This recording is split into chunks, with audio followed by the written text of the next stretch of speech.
I'm Sally Jensen and I'm here with David Gilani today for SUSUtv. I'll be asking him a few questions about the strike, which will be happening on the 31st of October, this Thursday. So could you tell us a bit about the reasons for the strike? Yeah, sure. Thanks for having me on, Sally. So essentially, this has happened after quite a few years now of lecturers and various staff from around the university, in fact universities all around the country, suffering from a real term pay cut, which essentially means that although they might not necessarily always have their pay be cut, because inflation keeps on going, their pay has essentially gone down by 13%. So this has come up after a long time of negotiations and trying to get their pay put back to a proper standard, got back to the level where it's in line with inflation, and it just hasn't happened. So ultimately, the last thing they can do is go for a strike. Yes, but won't the rescheduling of some lectures, because I know that there will be some lecturers who decide to reschedule, doesn't that kind of defeat the point of going on strike in a way? In some ways it does. I think there'll be lecturers who choose to do that and some that won't. Because of that debate, they'll be playing out in their head. I mean, ultimately, they're trying to make a statement to show that, when you cut, any type of input into higher education, whether it be the salaries for lecturers, ultimately that's going to make them feel undervalued and therefore, make sure that their work isn't important. So this strike is about trying to make a stand to show that's not okay. But at the same time, thankfully, the academic community realise that it's not students' fault that this has happened, and so don't want to, as much as they can, disadvantage students in this process.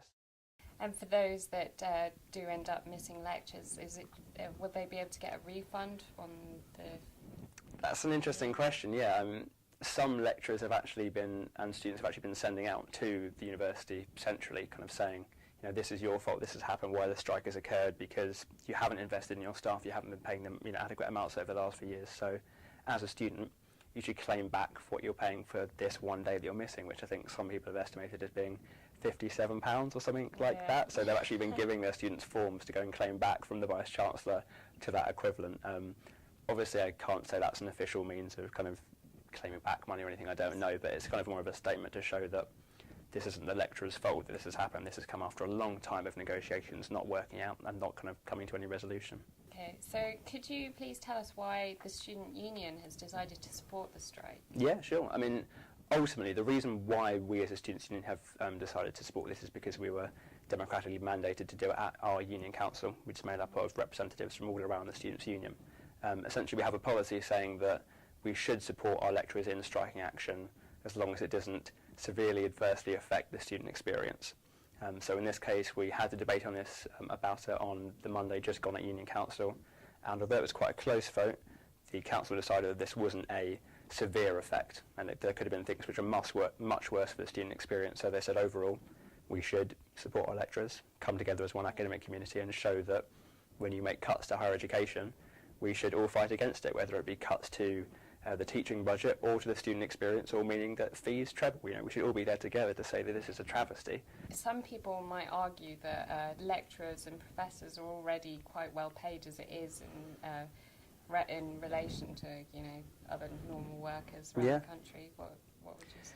Yeah, I mean that is a fair point. I mean, ultimately there are some people around the university. This is a strike which affects all university staff, and there are some staff members which kind of make a lot more money, far above the living wage. But ultimately, the strike isn't about necessarily supporting them, but the principle that if you're going to...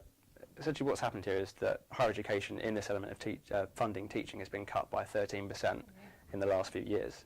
And it's essentially saying that that's not okay. And have you spoken to the Vice Chancellor about this at all? Not directly on this issue as far as I can remember. We have been liaising, myself and various other colleagues in SUSU, about the university and how this strike will affect lecturers and therefore students.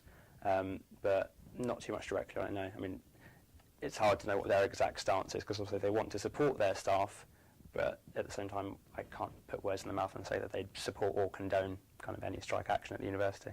Okay. And this issue is obviously, as you say, the Student Union Council are quite split on it. Has it caused a rupture or something? Council, or? I don't think so. I mean, I think ultimately people have to be respectful that whenever you get into a decision-making body, you're going to sometimes have opinions which side with the majority, and sometimes they won't side with the majority. And you have to accept that with democracy and with a place where you can put forward your opinion, you have to respect other people's opinions and respect that sometimes people won't agree with you.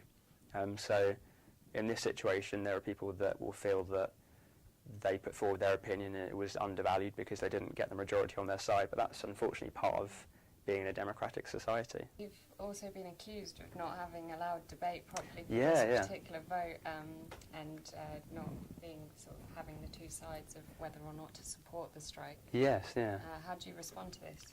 I mean, that is unfortunate because that's a case where I think that someone's not respected kind of what's really gone on. So in terms of what actually happened at Union Council, I did speak for the motion originally because I think that personally this is the best step, this is the best way to go forward. We should be supporting our academics and our kind of academic community here in Southampton.